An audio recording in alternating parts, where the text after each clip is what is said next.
네, 우리 선천성 면역 반응 중에서 TLR 토ල් 유사 수용체라는 TLR이 있습니다. 토ල් 라이크 리셉터라는 거예요. 네, 선천성 면역 반응 중에 하나라고 하는데 이거는 어, 포유동물에만 나타나는 거래요. 그런데 이게 뭘 인식을 하냐면은 여기 보시면 뭐 지질 다당체, 플라젤린, 그 다음에 cpgDNA라고 되어 있는데 DNA 염기설 중에서 CG 서열이 연속으로 있는 거예요. 근데 대체로 DNA 메틸레이션이라는 게 있어요. 메티라. DNA에서 사이토신을 이렇게 염기서 사이토신을 메티라 시키는 건데 얘를 메티라 시키는 건데 메티라의 기능이 되게 많아요. 다양한 걸 잘 다 너무 많은데 그 중에서 하나를 얘기하자면 DNA 복제할 때 옛날 DNA 내 거하고 새롭게 하는 뉴 이걸 구별하기 위해서 메틸레이션 하는 것도 있고 되게 다양하더라고요. 그런데 얘는 메티라 시키지 않는 사이토신이 있는 연속 cgDNA예요. CG 서열 이런 걸 갖고 있는 애라는 거죠.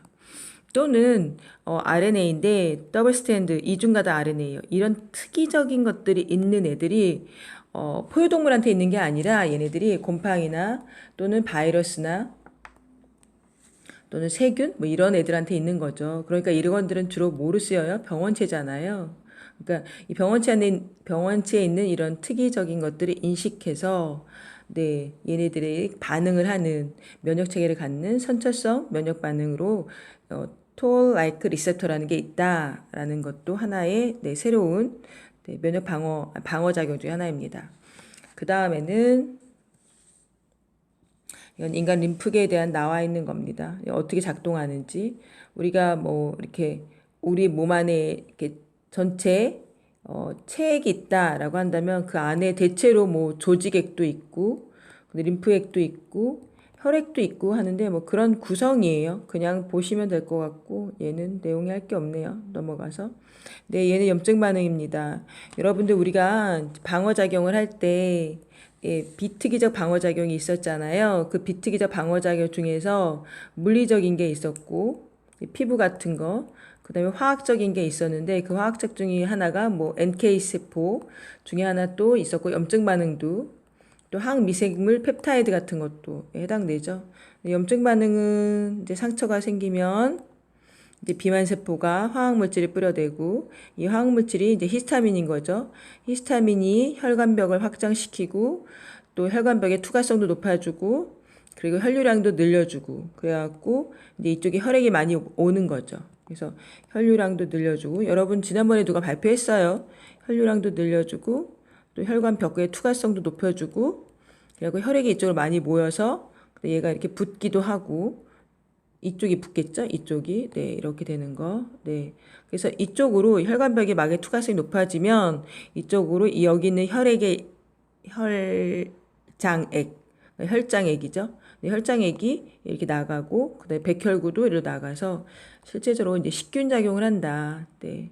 식세포가 이동을 한다라고 나와 있어요.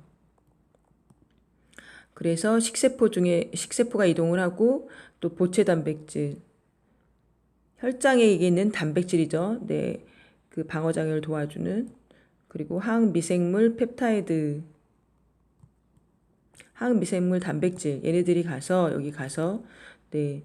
그 식균작용을 더 원활하게 도와주고 그 다음에 또 하나는 여기서 보시면 면역세포에서 나오는 신호물질 이렇게 나와 있는데 우리 지난번에 많이 얘기했죠. 여러분들 얘기하는 사이토카인입니다. 그래서 호중구를 유인해서 예, 얘도 이 염증 반응에 동참하도록 해준다라는 거를 얘기해주고 있고요. 지난번에 지한이가 얘기했나? 예, 어떤 학생이 뭐 여기 이렇게 죽은 시체들 이런 게뭐 고름이다 뭐 이런 말까지 했던 것 같아요.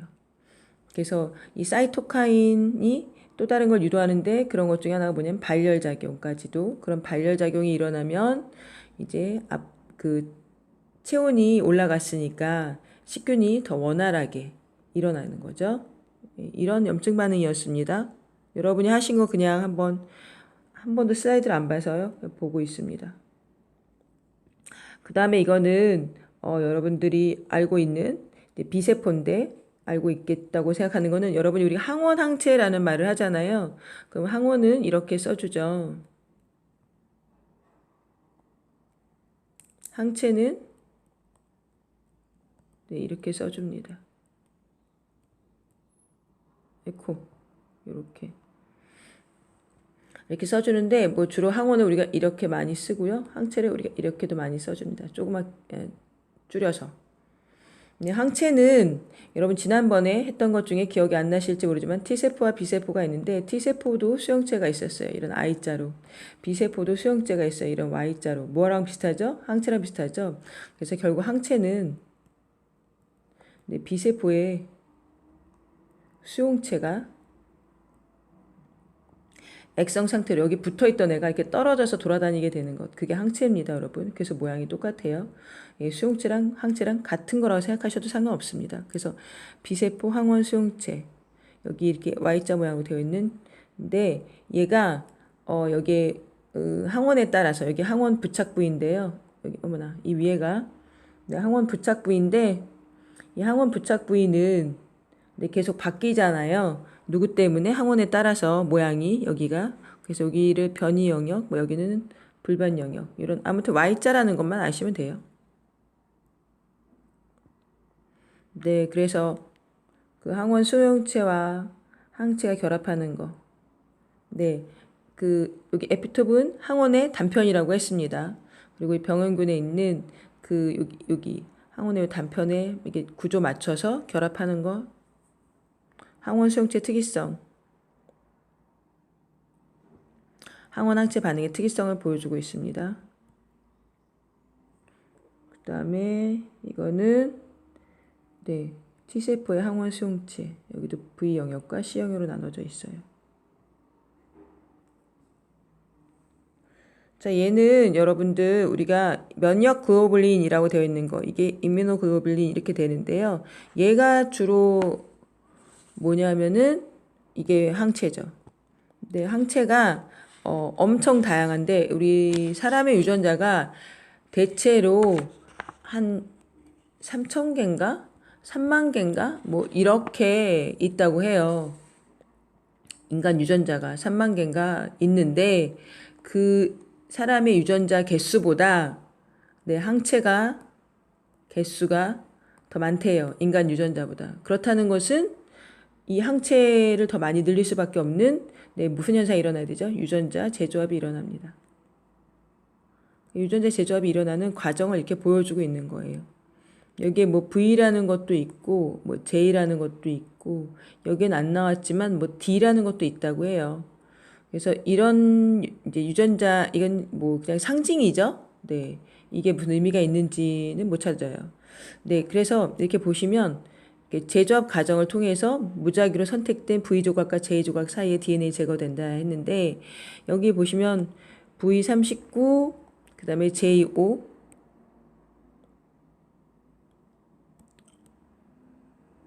아니다 지우면 네 이렇게 네 얘랑 선택돼서 네, 재별됐다라는 거죠. 우리가 여기서 알 거는 여러분들이 배우신 거 있죠. 그래서 인트론 네 인트론은 네 그 뭐지 나중에 스플라이싱 된다고 그 아마 생초 때 배우셨을 것 같아요. 네 쓰지 않는 유전자라서 네, 그 인트론 뭐 쓰는 이용한 유전자를 뭐 엑손 네 또는 인트론 쓰지 않는 것 이렇게 얘기하는데 그러니까 우리 몸에서 안 쓰는 유전자가 많잖아요. 걔도 유전자라고 불러야 되는지 모르겠지만 그런 걸 인트론 그리고 쓰이는 걸 엑손 얘를 제거하는 과정을 우리가 스플라이싱 뭐 이렇게 말해줍니다. 네, 그래서 이렇게 얘네 둘을 선택했지만 그 중간에 여러 개가 있잖아요. 걔네들을 자르는 과정, 잘라내는 걸 스플라이시라고 생각하면 되고요.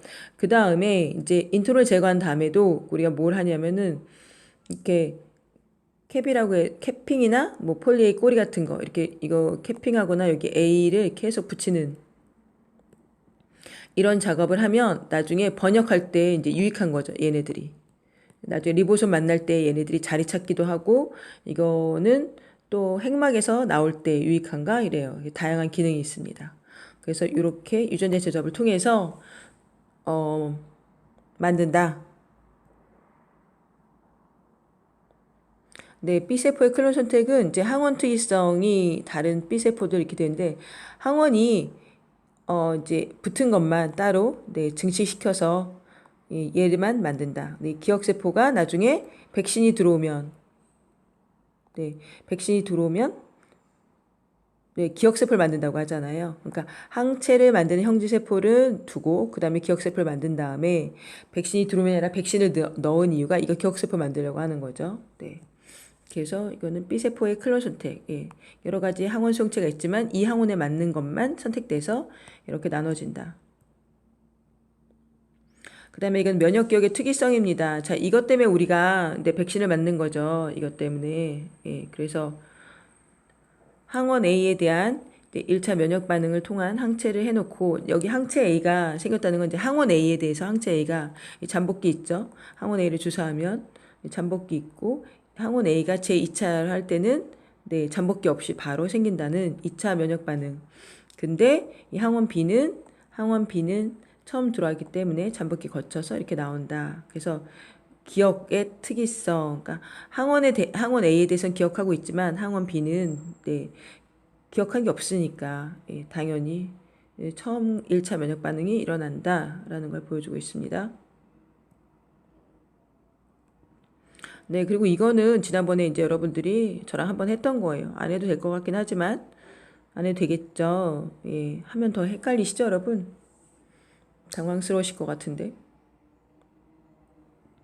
혹시 항원이 이렇게 들어오면 체액에 떠다니기도 하고 그리고 예, 대식세포가 얘를 먹어치우는 경우도 있는 거고 그리고 또 어떻게 되기도 해요, 여러분? 감염되기도 하죠. 세포에. 그럴 때 이 대식세포가 하는 일이 오고죠, 여러분. 네, 이 대식세포가 이렇게 대식세포가 이렇게 얘를 받은 다음에 이 병은 받은 다음에가 아니라 이 병원체를 이렇게 소화해서 겉에다 표시해 준다고 했죠. 근데 대식세포가 내놓는 이 표식이 네, MHC2라고 했었어요.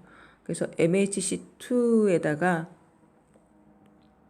얘를 표시 이렇게 해주면 이거를 누가 인식한다고 했냐면 TH가 인식한다고 했는데 얘가 이 보조단백질 얘가 CD4였어요. 네, 인식을 해서 이걸 딱 맞아 떨어지면 이 사이토카인이 나오면 사이토카인이 얘를 어떻게 하죠? 얘를 액티베이션 하고 얘도 액티베이션 나와서 얘가 사이토카인 나와서 얘를 다시 증식해요. 자기를. 그 다음에 얘가 또 다른 걸 하는데 이 세포 독성하고 B세포 한다고 했었어요. 근데 아무튼 이렇게 이 TH 활성화된 T세포 클론들이 이렇게 많고 얘가 B세포랑 세포 독성 활성화시켜서 얘는 체액성이니까 우리 몸 안에 있는 체액에 떠다니는 이 항원들 해결하는 거고 얘는 세포성이니까 감염된 세포를 해결하는 애들 이렇게 두 개로 나눠진다라고 예전에 했었습니다. 그래서 이제 이 TC 세포 독성 세포가 이제 어떻게 하는지를 보여주냐면은 아까 얘기했었잖아요. 항원이 네 체액에 떠다니는 경우 그 다음에 항원 제시 세포인 대식세포나 또는 B세포가 먹는 경우 그 다음에 세포가 감염하는 경우 이렇게 세 가지로 나눠서 요거 보여주고 있는 거예요. 감염되어 있잖아요. 이 감염된 경우에 아까 말했던 이 대식세포가 활성화시킨 TH, 이 TH가 활성화시킨 TC, 이 TC가 얘를 감염된 세포를 네, 인식을 하는 거죠, 여러분. 이 감염된 세포는 뭘 갖고 있죠, 여러분? 우리는 모든 세포는 적혈구 빼고 모든 세포는 MHC를 갖고 있다고 했어요. 그래서 일형 MHC를. 그래서 일형 MHC의 자기 세포다라고 이제 표식을 해놓고 감염됐으면 남의 것도 표식을 이렇게 해주고 그럼 이거를 인식하는 게 이제 CD8이라고 했었습니다. 여기 CD8이에요. 네. 그래서 인식을 하면 이렇게 킬한다. 예. 중요한 건 이제 TC가 킬한다. 이게 포인트였습니다. 얘는 아까 말했던 거, 네. 이 TH가 이제 B세포하고, TH가 이 B세포도 항원을 제가 먹어치워서 여기다 제시합니다, 여러분. 여기다가. 받아서 제시하죠. 항원 제시세포 중에 하나예요. 그래서 이 TH가 사이토카인을 갖고서 활성화시키면 이렇게 항체한다라고. 예전에 했던 거라서 잠깐 하고서 뭐 예전에 했어도 2주 전이니까 기억 안 나실 것 같긴 해요. 자, 암튼 자 이거는 네, 그 뭐지? 항체가 어떻게 이제 활용되는지를 보여주고 있는 거예요. 그래서 항체가 활용되는 방법인데 이제 항체가 이렇게 바이러스 표면에 이렇게 결합하면 숙주세포가 잘 결합하지 못한대요. 이런 걸 이제 중화작용 이렇게 말을 하는데 네, 항체는 항원을 직접 죽이지 않아요. 항체가 작용하지 못하게 독성을 중화시키거나 또는 대식세포가 잘 먹을 수 있도록 해주거나 옵소인하가 이제 옵소닌하예요. 옵소닌이 뭘까 궁금해서 선생님이 찾아봤었는데 네, 여러분들 찾아보시면 이런 거래요. 초성을 한번 드려볼까요? 여러분이 졸릴까봐.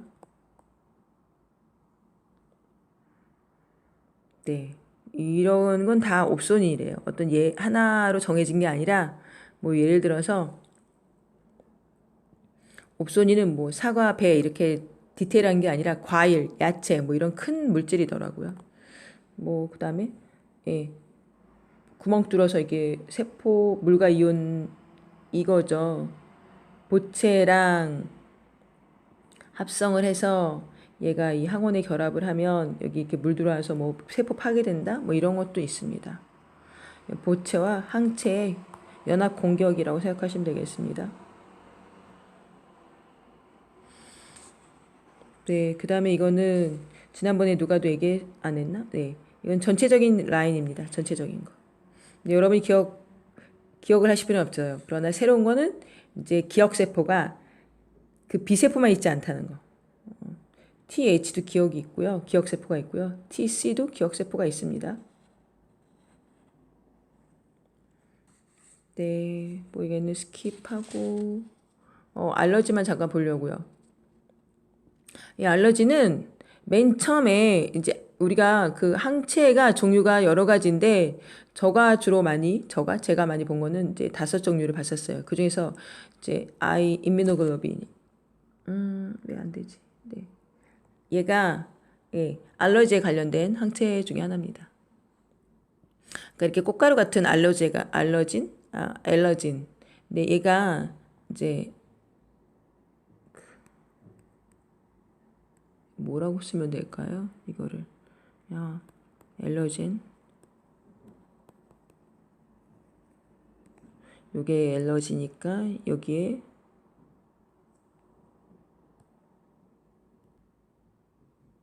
네, 이게 알러지니까 알러젠 뭐 이렇게 되겠죠.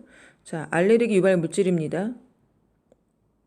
얘가 들어오면 우리 몸 안에서 얘에 대해서 항체가 이 이뮤노글로불린 IG 이게 면역 단백질이라는 소리입니다. 네.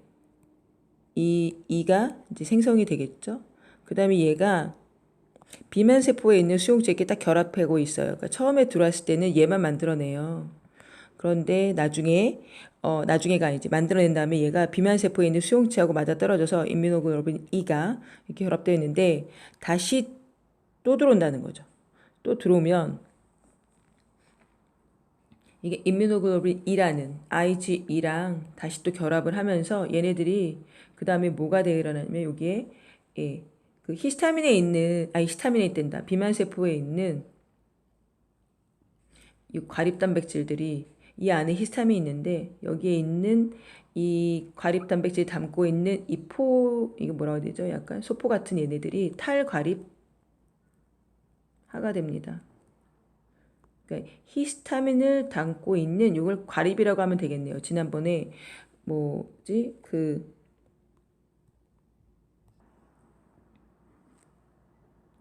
네, 지난번에 있던 기억이 날 듯 하네요.